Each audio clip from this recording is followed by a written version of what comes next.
என்னம்மா இன்றைக்கி ஏதோ கிறிஸ்பியாக ஏதோ செஞ்சு வச்சுருக்கீங்க. ஆனால் என்ன ஐட்டம் நம்ம வியூவர்ஸ்க்கு கொஞ்சம் சொல்லலாமே?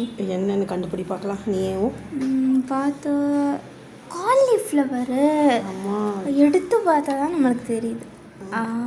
எங்கள் அம்மா எல்லாத்தையும் நான் ஹெல்த்தியாக செய்கிறேன்னு வெளியில் வாங்கே தர மாட்டாங்க. ஆனால் வீட்டில் செய்கிறது கிறிஸ்பியாகவும் டேஸ்டியாகவும் நல்லா இருக்கும். அது எப்படி செஞ்சீங்க?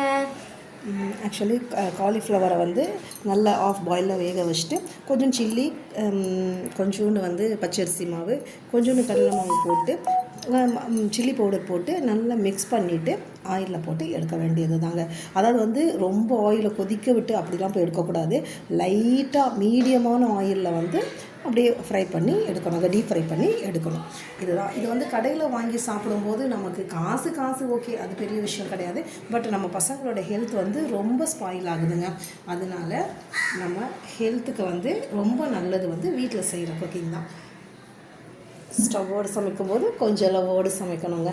அதை தான் நம்ம பின்பற்றணும். உணவே மருந்தே உணவு. இதுதான் நம்மளுடைய ஸ்லோகன். ஓகேங்களா?